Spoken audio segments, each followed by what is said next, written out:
Today, the History Club was able to meet with another excellent speaker to talk about various issues related to history and social studies. Her name was Healy, and she works for Brown University's Costs of War, which really analyzes and does a lot of research on the various costs of the war on terror, Iraq, and Afghanistan. During the talk, she spends some time going over the background of their work. She talks a lot about the many costs that we don't really think about. And throughout the talk, her work provokes the question, should we really be going to war? Is it worth it when we actually get all the facts and we look at the score sheet at the end of the day? So towards the end, we were able to ask some questions, but she does get cut off due to a time constraint. The last question we asked was about sharing different resources that might be helpful for her students. And she was able to answer me in an email, and I'm going to share those resources in the description. So if you're watching this, please check out Brown University's work. It's really important for students, it's really important for citizens, and we hope you enjoy the discussion. My name's Mimi Healy. I'm a research associate with the Costs of War project. And I guess first I'll just say that the Costs of War project is housed in the Watson Institute at Brown University in Rhode Island. And it's just a small group of people who it's all female founded and created. It was created in 2011 by an anthropologist named Catherine Lutz and a political scientist named Nita Crawford, and now is co-directed by an anthropologist named Stephanie Savell. And so I guess kind of to begin, I wanted to ask because I'm assuming you all were born before 9/11. Is that correct? Or were you 9/11 2001? Uh, after. Oh, sorry, after. Sorry, I meant after. Yes. I was in third grade. Okay. And everyone else was born after, right?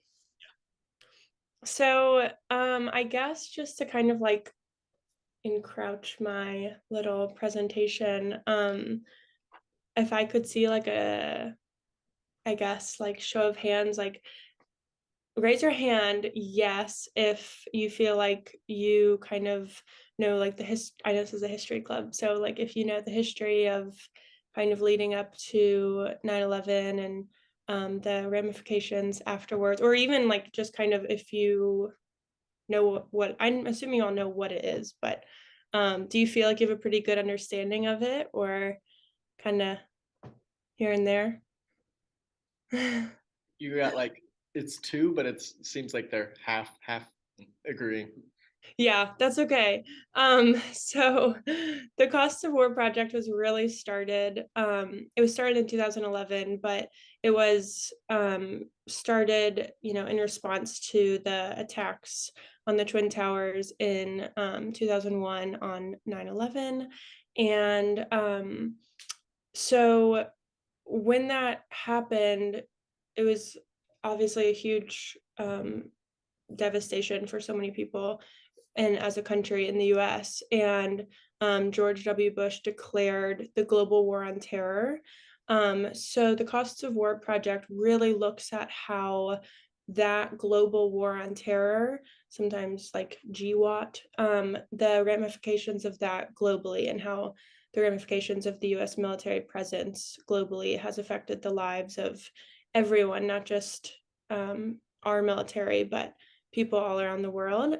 So the project was really started to look at some of the like unacknowledged costs in the US. A lot of times the Department of Defense and US military will look at the financial costs and say like, oh, this war costs X amount to taxpayers, or this war costs X amount to X, Y, and Z.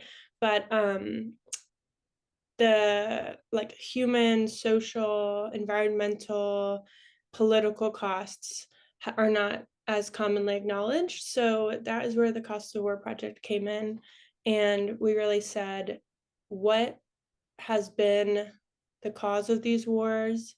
What was the intention behind going to war? And was it useful? Has it been successful? And what has really come out of that? And what does success mean when going to war? And so, yeah, I mean, that's kind of the basis of it. And since then, since 2011, there's been like so many kind of broad global geopolitical changes. But I'm assuming, do you all remember last year when um, the US military pulled out of Afghanistan? Okay, yeah. So a lot of the like dominant discourse in the US was, okay, well, the global war on terror has been ended in this area in Afghanistan, and this can kind of close a chapter. The Costs of War project has really illuminated how that isn't really the case, and that these repercussions and ramifications of war last, you know, decades and decades, and have lifelong impacts for the people who have experienced them. So not only veterans of the US military, but also a really big part of what the costs of war looks at is how civilians and the people living in the areas that the US has invaded are affected by the war. So um, let's see. Was thinking it could be kind of good to situate, because I know it can feel really abstract, and I know that, you know, war and the military can feel just like this huge, unbelievably powerful thing, which it's kind of nice to situate it in like some statistics, I find. So one big thing that we look at is like the costs to human lives, and um, the budgetary costs. So I guess firstly, the Department of Defense, which is, the department in the US government, which like holds the military, and they release like financials every so often, and they have come to announce that the post 9/11 wars, which have taken place in over 85 countries. So, when we think of the post 9/11 wars, I think a lot of times, especially like, I mean, I'm 26, so I'm not that much older than everyone, but um uh but we come to like, I think a lot of the dominant narrative is like these wars have happened in like Afghanistan, Iraq, you know, Syria, Yemen, um, and like a handful of other countries that really come to mind. But our research has shown that the US military has conducted counterterrorism operations in 85 countries. So that's over 40% of the countries in all of the world. Um, so in that, we've looked at a lot of different research and come to determine that the post 9/11 wars have cost $8 trillion, and the Department of Defense has said that they only cost $1 trillion. So, that's a really big kind of number to comprehend. I mean, $1 trillion would be huge on itself and on its own, but $8 trillion really, when you take into account every aspect, whether it be like long-term veteran care, fuel for planes, all of the costs from the smallest costs to the largest costs. $8 trillion is what we've come to determine is the cost of the post 9/11 wars. And so in thinking about that, we also have looked at the human costs. Some of the biggest costs have been in direct death and direct combat. So, in terms of war, we think like what happens during war. There's combat. There's like training and assistance. That's a big part of the U.S. military's um, like plan when they go to a base in another country, to train local military and prepare them in their country. And so when you look at death, it's like the human impact of things. it's a lot easier to look at the direct death because it's like absolutely what's directly caused from bombs, from combat, from fighting.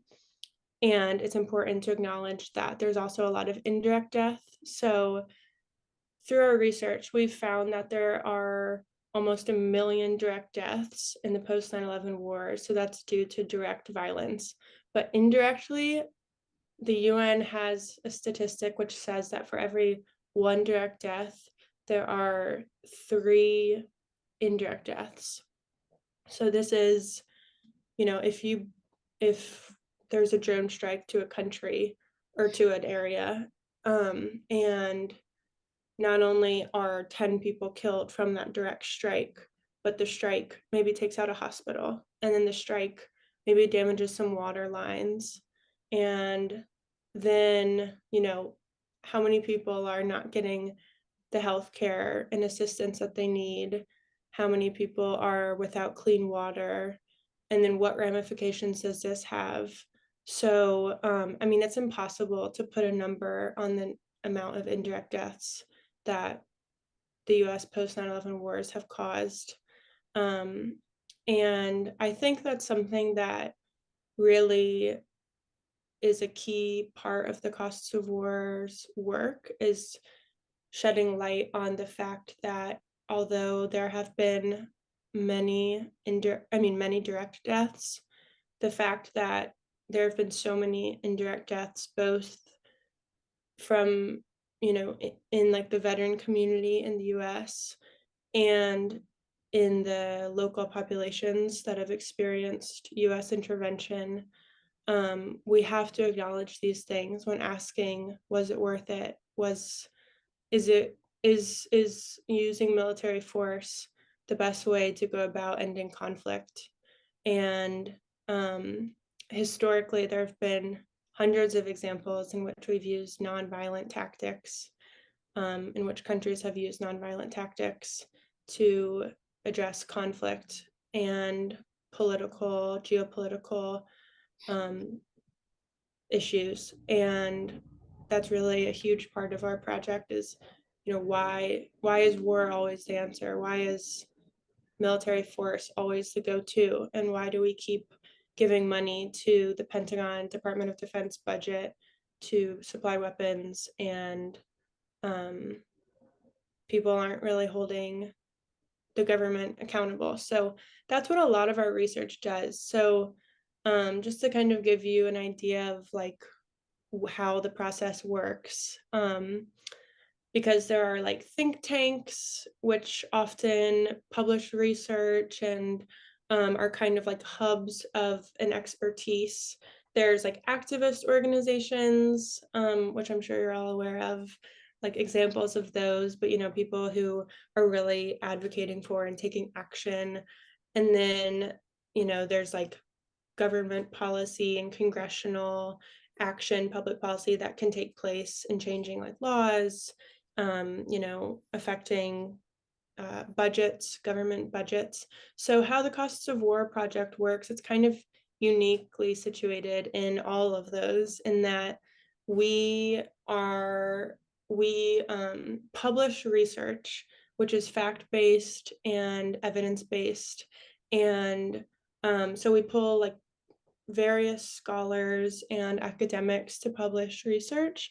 And then that research is kind of put out into the world, and we work with different like activists, advocacy organizations, to try and create change in that way. We do congressional outreach, so trying to impact the budget and different public policy around war and,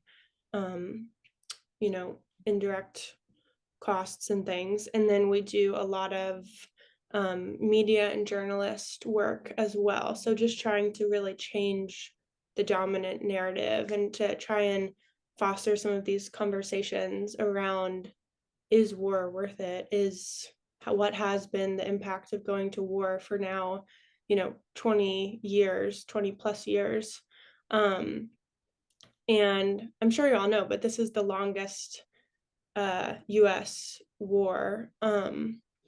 And the fact, I think I think it's pretty crazy that, I mean, almost myself included, but the fact that we've, as a country, have been in this war on terror since before you were born, is really shocking. And being a younger person myself, and talking to the scholars that we work with, who have gone through like doctorate school and PhDs, and are now either working in research or, teaching, they talk about how crazy it is to talk to their students in college who don't remember 9/11 and have been in war their whole lives. But I think that your generation and um, just younger people in general can really, like, there's like an activism that's kind of beautiful in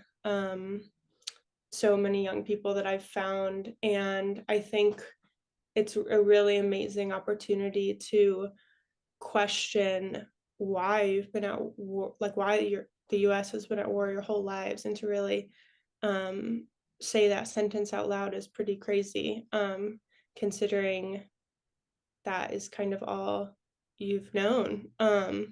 It's a hard reality, and it's a reality that I think, we need to talk about more. And I think too, being young, like, I know that when I think of like anti-war movements in the past, I think of like the Vietnam War. And I've definitely encountered people who have said like, oh, well, the war movement is dead, anti-war movement is dead. There's climate change now, and there's like more movements around like social inequality and social activism, Black Lives Matter, and various things like that. But I think something that the Cost of War project does so well is shows that war is an intersectional issue, and it's really embedded within so many of these other issues. So like one of our big areas of research, and what one of the co-founders, Nita Crawford, really specializes in, is looking at the environmental costs of war. And so this has direct overlaps with like the climate change movement.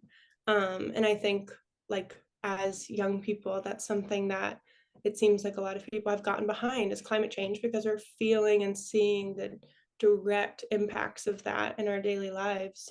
But the US military is let me make sure I'm like saying this exactly right. The US military is the world's largest greenhouse gas emitter. Um, and that's something that at least I did not know until I started working at Costs of War and doing some more research. But um, the military has huge ramifications on the climate. And um, even just not only thinking of like greenhouse gases and things, but you think, what are the impacts of like having the bombs dropped on a place, and then that's seeping into the soil, and how does that affect not only like water supply or water quality, but how does that affect the ability to grow things, how does that affect livestock and cattle. There's a lot of research recently around, one of our contributors has done research around like military burn pits, which are these huge pits of just like in the earth that, because the US war, post 9/11 wars, the war on terror, was funded through like borrowing and lending and credit card. So I guess to backtrack, previous wars have been funded through taxpayer dollars, and one of the unique things about this time period and this set of wars has been that these are like credit card wars. So we are in a deficit. And so there's defense contractors and weapons manufacturers who are profiting off of war. But so a lot of that is, they have these military burn pits. There's some in the US too. Actually, one of the largest ones is in Louisiana. but they have them in other countries as well. So it's cheaper for the military to just throw something into a burn pit. So, like a truck, for example, it's cheaper to completely burn a whole truck than like change the tire, um, because of how this war was funded. So then you have to think, have how has the pollution from this burn pit affected this local community? And there's a contributor at the Costs of War who has done research on like a lot of the birth defects that have come out of that, both in humans and in animals. Like there have been people in areas close to these burn pits that have had like cows born with two legs, or different things that affect their whole livelihoods. So the Costs of War as a project really looks at all of these impacts and really tries to like change that conversation that people are having around why go to war and really who is being impacted by this. And I think one of the things that comes out of it is like we're all impacted by this. Even if you've never had family in the military, and you've never even like maybe been directly impacted by the post 9/11 wars, like taxes are impacted by this. Social inequality has risen due to being at a 20+ year war as a country. You look at like student debt, poverty, homelessness, food insecurity, climate change. It's all unfortunately impacted by the military, and I feel like I'm really being so it's really hard to talk about. I'm sorry if this is like coming at you really fast, because it's a lot of information and it's a lot of heavy information that's hard to hear. I know that. But I think that, well, I hope that I am sort of giving information that might be shocking, it might be hard to hear. And you can use that to really like push conversation and push discussion with your peers and with people that in these industries, or even going to college. Like this might impact some of your interests in the future, because there are definitely like some of these weapon manufacturers are on college campuses recruiting people because they pay a lot and people have student debt, and sometimes it seems like the only option. But I think really holding these people accountable and holding our government accountable is so important. And there's a lot of really amazing youth movements out there that are doing that. So I hope that this has kind of inspired some interest in this topic. And I encourage you all to look at some of the Costs of Wars research and things online. But I'm happy to take any questions, or if you guys have any thoughts or want to talk about anything. Um, with the 85 countries that the war on terror has been in, could you just like name a few of those, like the lesser, like the ones that people might not know and stuff? Yeah, actually, I can show you a graph if can I share my screen? I think I can. I think you can. If not, I can probably give you permission. Okay. Let's see here. I'll pull up. There's actually a really great graph that my boss, Stephanie Savell, who's the co-director, has created. Um, so let's see. Oh, it says disabled, but that's okay. I can send it to you and I can name off some. So Okay. like I think a lot of them that you're thinking, just like I mentioned, like Afghanistan, Iraq, some Middle Eastern countries, right? But for instance, we have counterterrorism in US counterterrorism operations in Italy, in Spain, in Ethiopia, in um, Morocco, Libya, Bangladesh, Thailand, Indonesia, the Maldives, around many parts of the Middle East, around many parts of Africa. Um, Lebanon. There's quite a few that, like, we don't hear very much about Italy having US counterterrorism operations, but yeah, they're there. It's kind of crazy. And the difference in like the estimated cost, like obviously the Department of Defense says that it's $1 trillion, but you guys have an estimate at 8 trillion. Do Mhm. you guys, is that purely like the US cost, or do you guys also estimate the costs for other countries and what it's costed them? Yeah, that's a great question. We actually do US costs. So that is 8 trillion US, um, or like the cost is the US spending $8 trillion to fund these wars. Or well, they're in debt, so they're not paying that, but it's that it does cost $8 trillion. Um, and I mean, I think that's something that would be really fascinating to look at.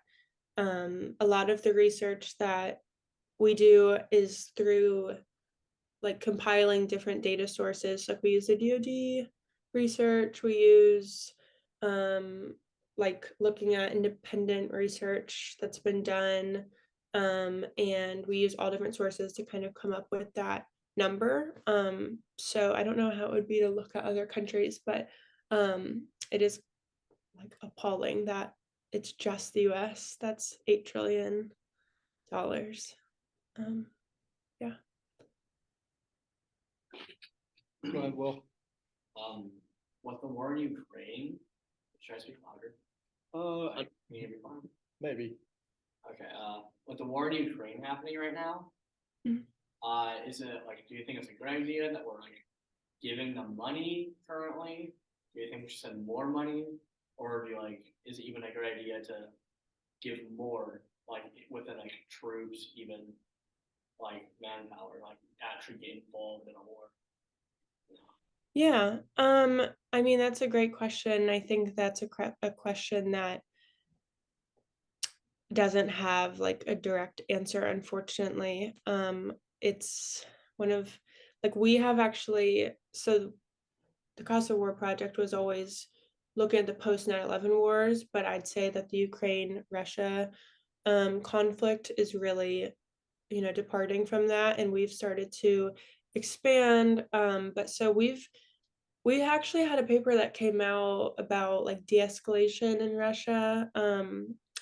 And so in terms of like funding that war, it's so hard because I think there are nonviolent negotiation tactics and um like I said earlier, like things that have historically been effective in you know, like minimizing or lessening the conflict. But now that we've got to this point, it's just a really complex issue. I think that there's been a lot of discussion, not so much just from costs of war, but like kind of just there's been like a big public discussion around um if it's worth continuing to like bump up the Pentagon budget and increase the Pentagon budget um in kind of like the excuse that is being used is like for Ukraine. Whereas I think a lot of that is kind of, like I said, like an excuse. I'm not quite sure that it's the best idea to continue just like throwing money at the Pentagon. Um, but again, it's just so hard because, like, of course, these are human lives that we're talking about, and these are people's um, like identities and lived experiences. And at the end of the day, it is just such a complex issue. I don't think any of us would say it's great to like spend more money towards war. Of course, the like goal is peace and no war. Um, but it's just unfortunately too complex of a situation for me to like give a quick answer on. But um, yeah. Just a heads up, we have about 10 minutes left until it Okay. just totally cuts you off and hangs up. Okay, that's fine. It's okay. Do you guys have estimates on like, say, how long it will take a country to kind of come back from the cost of war? Because obviously, I think a lot of these countries that we see it in, that we're focused on like Middle East, they don't have as much, I guess, financial freedom as the U.S. to really Mhm. analyze certain areas, like agriculturally and everything. Do you guys have estimates on how long we would even still be in those areas, or how long it would kind of take to recover from a war like that, both for the U.S. and the different countries? That's a good question. We don't have estimates on that, in, you know, in like concrete terms of saying like it will take X amount of years, but um, I think, I guess, in kind of taking a lot of the different research, we can kind of look at different factors that might assist in like building more infrastructure for that country, or like how, um,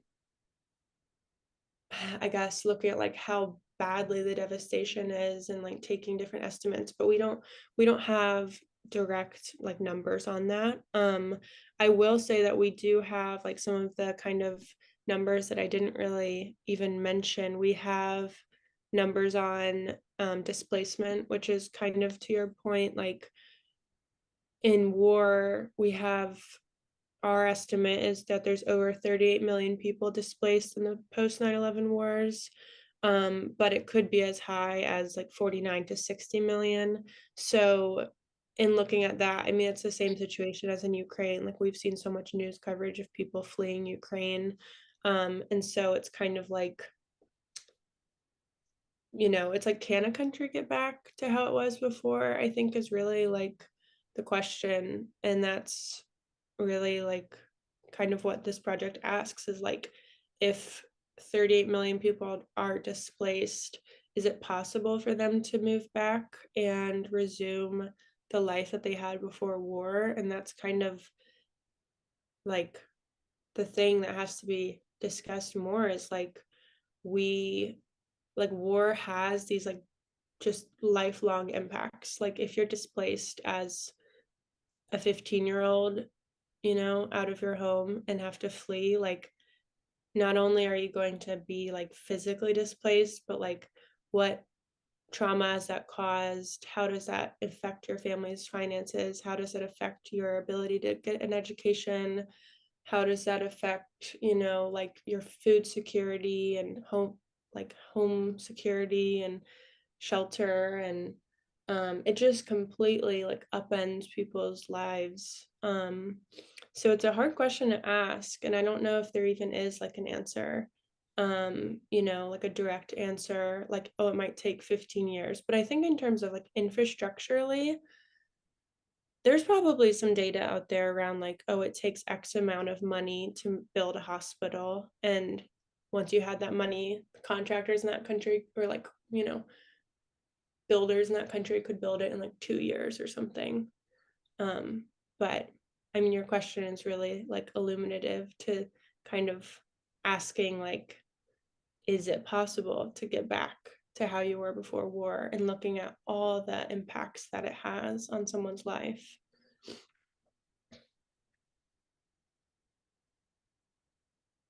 Anybody else? What do we have time? We got 6 minutes. If they don't have questions, I definitely do. Yeah. Probably have too many. So I wanted to know first, I'll start off with softballs. Um, what was one of the findings that surprised you? um I think probably one of the biggest findings, let me think.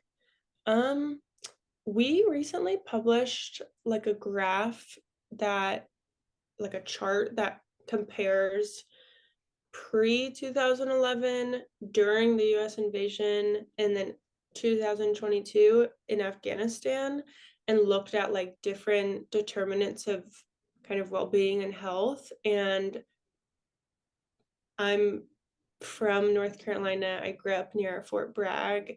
Like, I was born in Fayetteville, so it's a huge military base. So I grew up around tons of people who were in the military, or had friends whose parents were in the military, and was always kind of given this narrative that like, we're helping, like, it's good that we're there, we're making the country better. And the graph that we published shows that like pre 2001, during and after, there has not been like a continuum of advancement as you'd think. Like, you know, social advancement hasn't gone up, like health, security and well-being hasn't improved as much as you would think, if at all. A lot of them have actually like gone down, which I was really, I mean, now I'm not shocked to find out now that I've like learned so much, but initially I was really surprised by that. With all the work you guys do, which is extremely important, and hopefully policymakers check it out. I'd imagine, especially with, as you said, like the way you grew up and everyone around you, they had certain beliefs. I imagine that you have to get like pushback. What has that been like, if you've received it? Yeah, no, we've received it.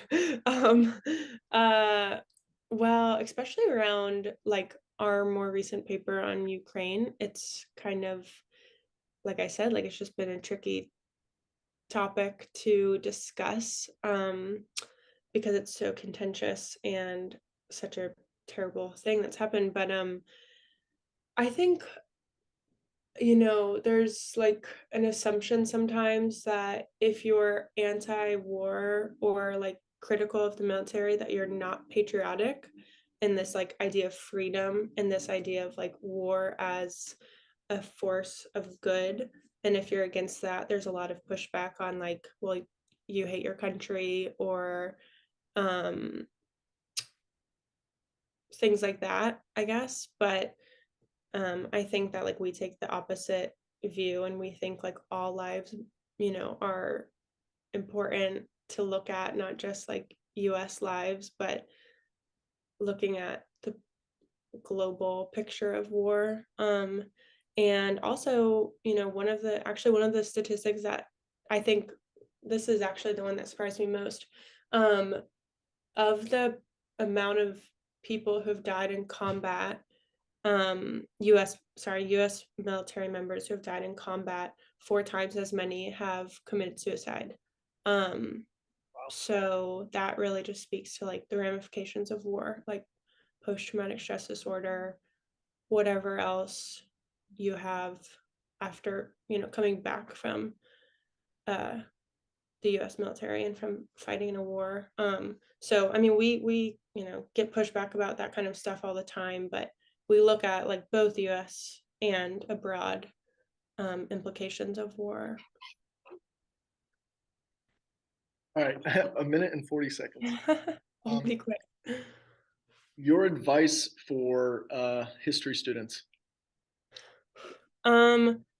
I'd say look at as much of like the holistic picture as you can, and um try and examine things not just from like a US centric maybe point of view, but try and take like a more, well, not take a more, but like just be aware of what perspective people are telling history from, because I think it's important to have a holistic view of things, and not only having like one positionality or one viewpoint, but really taking into account how the telling of history can really impact like conversation and dominant public discourse and belief systems and things like that.